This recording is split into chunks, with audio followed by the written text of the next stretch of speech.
Cultural and ethnic diversity. Objectives: to learn about regional and ethnic diversity pertaining in India, to look into the linguistic diversity in our country, to understand religious diversity, to learn caste diversity, to analyze the impact of cultural and ethnic diversity in political, economical and social life. Do you know how many languages are spoken in India? Can you say which is our traditional dress? In fact, we can see there are many languages, religions, castes, traditions. So actually, how do these differences arise? How do they affect us? Let us learn these things in this session. We are now going to learn about the culture and ethnic diversity in our country. To start with, let us understand the meaning of diversity. If you look at any dictionary, diversity means variety or difference. But on a broader sense, we could term a stronger meaning to it by calling it a collective difference. Diversity exists among individuals, groups, nations, organizations, etc. It sets a distinct variation among different people. Do you know why diversity exists? The answer is, diversity is found all over the world. India is a country with almost 17.5% of the world's total population. In such a case, we cannot expect the people of the entire nation to be the same with respect to their tastes, choices, food habits, their principal deities, their language they speak, etc. Diversity comes in various forms like religions, diversity, linguistic diversity, racial diversity. Religious diversity is nothing but a term that refers to a group of people, with each group following their particular religion. This difference in religion separates one group of people from the other. The difference collectively is known as diversity. Similarly, in the case with linguistic and racial diversity, the individuals speaking the same language become members of one linguistic group. The linguistic groups are formed due to nations.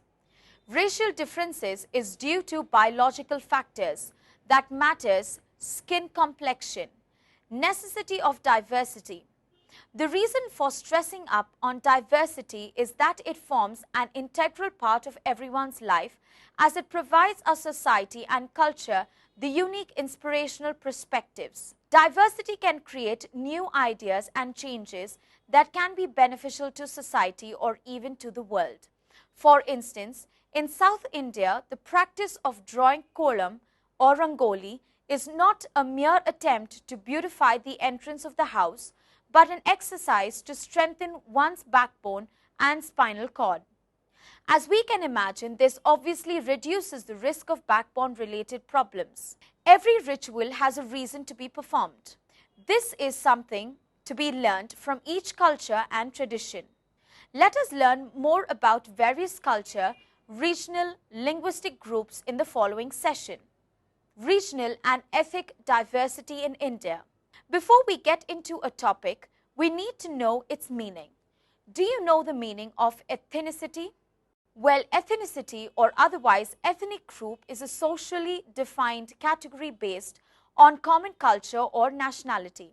Ethnicity can but does not have to include common ancestry appearance, cuisine, dressing style, heritage, history, language or dialect, religion, syllables, traditions or other culture factors.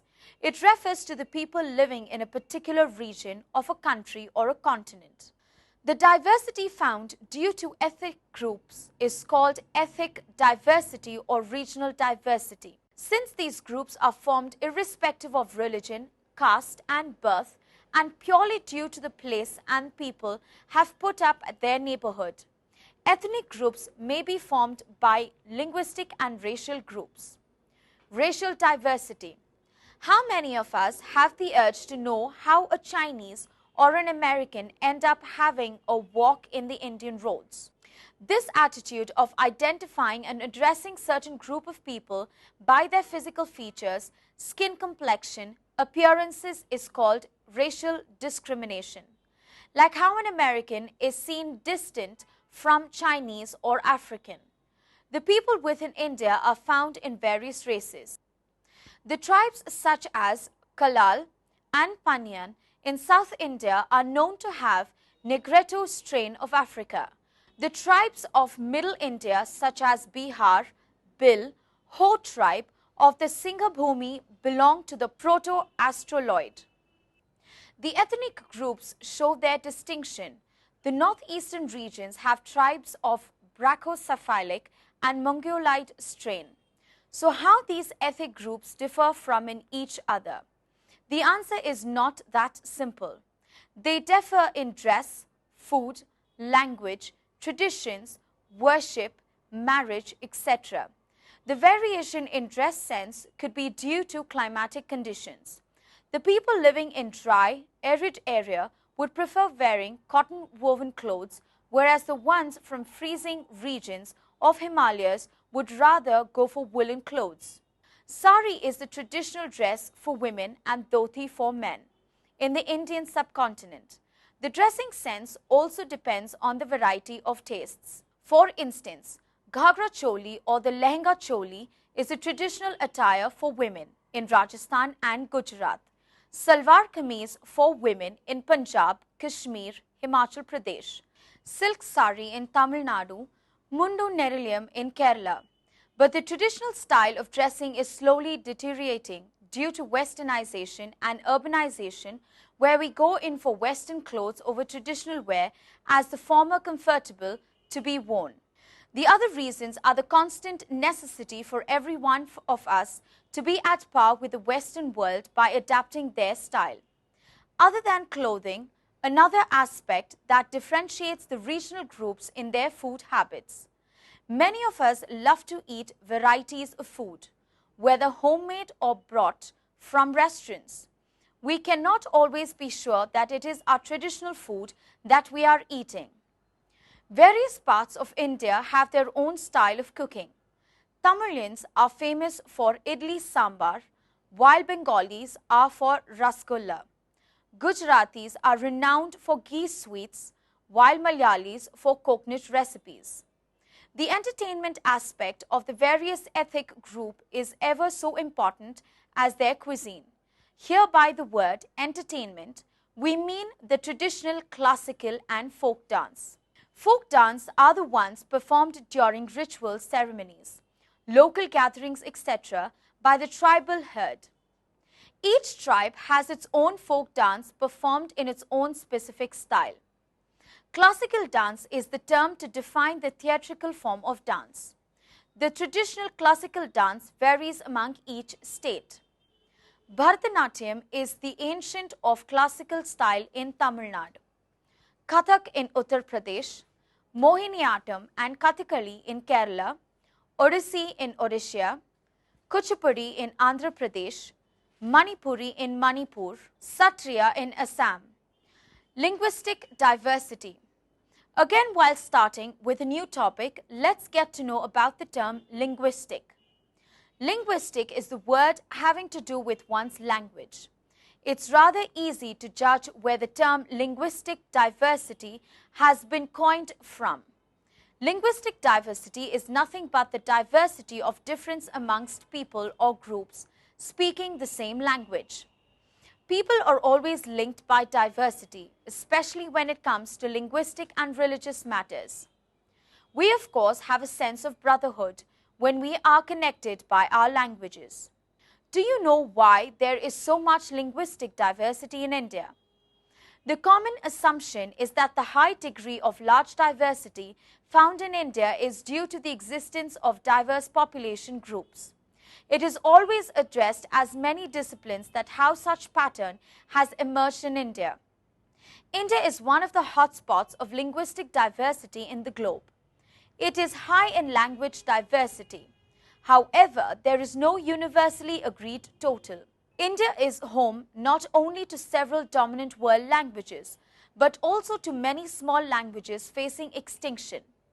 Language plurality in India attests the fact that no state is linguistically homogeneous, or a dominant language of one region may be a language of a linguistic minority in other region. Sanskrit is the ancient language as far as we know, but the group of ancient languages, collectively called Dravidian languages, are said to be the independent of Sanskrit. Don't you want to know what all languages come under this group? These are Tamil, Telugu, Malayalam, Kannada, Tulu. Shall I tell you an interesting fact about Tulu? Tulu is said to be an extension of Kannada, often spoken in parts like Mangalore. And coming to the speciality of this language, Tulu has no written script, which means a person whose mother tongue is Tulu cannot have written communication in his language. Not only Tulu, there are many such languages which don't have a script. Therefore, the people pertaining to these languages are forced to learn other languages for written communication and documentation. Here comes the necessity of an official language in our country. What is an official language? An official language is used to avoid the limitations caused by using mother tongue and regional dialect. Hindi and English are the official languages of our nation. Hindi gets its accreditation because it's seen as a widely used language. That is, it is spoken by almost 41% of people in India. English, even though is not a language of Indian origin, it is the most widely used language, thanks to British era. State official languages are used to put an end to the difference in various dialects when it comes to official point of view. For example, the state of Karnataka has Kannada, and it's solely official language. The state of Maharashtra has Marathi as its sole official language. The state of Punjab has Punjabi as its sole official language. The state of Odisha has Oriya and its sole official language. The state of Tamil Nadu has Tamil as its sole official language. And the state of Kerala has Malayalam as its sole official language. While the state of Jammu and Kashmir has Kashmiri, Urdu and Dogri as its official language. Religious diversity in India. India probably has the most religious diversity in any country. India is often called a diverse country from its houses of people irrespective of aspects such as caste, religion, color, language, etc. For instance, an individual in India is not detained of his basic rights just because he went about following his religious traditions. It is the birthplace of Hinduism, Buddhism, Sikhism, Jainism. You know that the Hinduism is the dominant religion of India. According to the census of 1981, it is professed by 82.64% of the total population. Next comes Islam, which is practiced by 11.35%. This is followed by Christianity, having a following of 2.43%. Sikhism reported by 1.96%, Buddhism by 0.71%, and Jainism by 0.48%. The religions with lesser following are Judaism, Zoroastrianism, and Bahaism. The religions followed are the irrespective of language and religion of residence of people. We have all heard about ancient epics like Mahabharata, Ramayana. These are few examples of Hindu scripts portraying gods as the main characters. Bhagavad Gita is the holy book of Hindus, Bible for Christians, Quran for Muslims. The holy places of worship vary among various religions. So do their deities. Indian diaspora in the West have popularized many aspects of Hindu philosophy such as yoga, meditation, Ayurvedic medicine, divination, karma, and reincarnation. The influence of Indian religions has become significant all over the world. Several organizations such as the Hare Krishna movement, the Brahma Kumaris, the Ananda Marga, and others spread Indian spiritual nations. Then there are sects within each religion. Hinduism, for example, has many sects including Shaiva, Shakta and Vaishnava. Add to them the sects-born or religious reform movements such as Arya Samaj, Brahmo Samaj, Ramakrishna Mission. More recently, some new cults have come up such as Radhaswami, Sai Baba, etc. Similarly, Islam is divided into Shia and Sunni, Sikhism into Namdhari and Nirankari, Jainism into Digambar and Shwetambar, and Buddhism into Hinayan and Mahayan. The marriage patterns also change in different religions. Let me mention the religious diversity in the most sensitive issue in our country and also the world. As I already said, people sense a feeling of oneness on religious grounds. Caste diversity. How many of us know that caste and religion are not the same? Although they are more likely the same, they do not give out exactly same meaning. Do you know the differences? Let me explain to you. It is very simple. Castes are subcategories of religion. India, as you know, is a country of castes.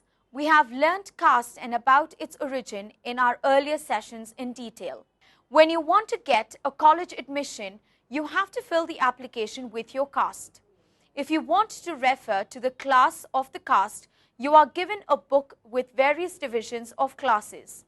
As per the Ministry of Social Justice and Empowerment, Government of India, the following is the religion-wise distribution of scheduled castes. Region-wise number of castes notified as scheduled castes as on 23rd September 2008. There are 1,208 scheduled castes as per the notification by the government in the year 2008. From the table, we can see the number of castes is distributed all over India. If we further stratify the list into state-wise data, we can see that Karnataka has the highest number of castes with 101 castes, and Orissa follows with 93 castes. We find castes among the Muslim, Christian, Sikh, as well as other communities. You may have heard of the hierarchy of Sheikh, Syed, Mughal, Pathan among the Muslim. Furthermore, there are castes like Teli, Dhobi, Darji, and etc. among the Muslim. Similarly, caste consciousness among the Christian in India is not unknown. Since a vast majority of Christians in India are converted from Hindu fold, the converts have carried the caste system into Christianity. Among the Sikh, again, you have so many castes including Jat Sikh and Madhhabi Sikh. In view of this, you can well imagine the extent of caste diversity in India. In addition to the above described major forms of diversity, we have diversity of many other sorts like settlement patterns, tribal, rural, urban, marriage and kingship patterns along religious and regional lines, cultural patterns reflecting regional variations, and so on. Political and social impact. As of now, we have learnt about the various groups of people, their characteristics, their lifestyle. The changes in one's livelihood from other causes a difference. The difference may be of various grounds. It could be difference in opinion, superiority, inferiority, problems, especially among religious and linguistic groups. The superiority complex among people have been existing over years. Example, Brahmins are considered to be superior caste among Hindus. They project a sense of untouchability to weaker categories of castes or sects. Another social concern with regard to our nation is that discrimination of occupation on the basis of caste. Example, the temple priests are invariably people belonging to the so-called upper caste such as Brahmins, while the inferior jobs are done by the downtrodden. We may think that these practices have degraded over years of urbanization, but the fact that many of us don't know it is still being followed in rural areas, and are a headache to the Indian government. Other than religious problem, linguistic variation is also a major problem. For such and every one of us, our mother tongue is superior to any other language, no matter how often we use them. Here comes the issue. The issue is that every group wants its language to be announced the national language. For example, although Hindi is the majority spoken language with 41% having it as mother tongue, it still cannot be called an official language because the rest 59% do not speak Hindi. Thus, the other groups start fighting over their rights. Another important problem arises due to intercaste marriages, where the superiority criterion is called again. Generally, superior castes do not fancy their kin being married away to another caste. We could frequently see news articles and some newlywed pair being killed by their own caste-conscious family members in rural parts of the states. This does not stop with this. To every aspect, there remains unsolved issues. To overcome this situation, our government has been constantly taking necessary steps. Educating people on these matters may help. As I mentioned earlier, various groups do have differences in opinion. These have become an inevitable part of their community. All of us do have the determination to excel in life. So do every group. For groups are organized by none other than individual people. Every section of people feel the need to be established in the society regarding their respective diversities. As mentioned earlier, the religious problems do cause a problem in the society. But due to urbanization and growing trends, all the differences of diminishing. For example, in a corporate organization or educational institute, we often do not find religious discrimination.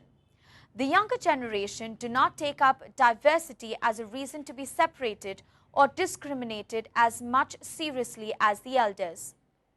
The present educated generation have more means to connect with people irrespective of the class, caste and religion by means of technology.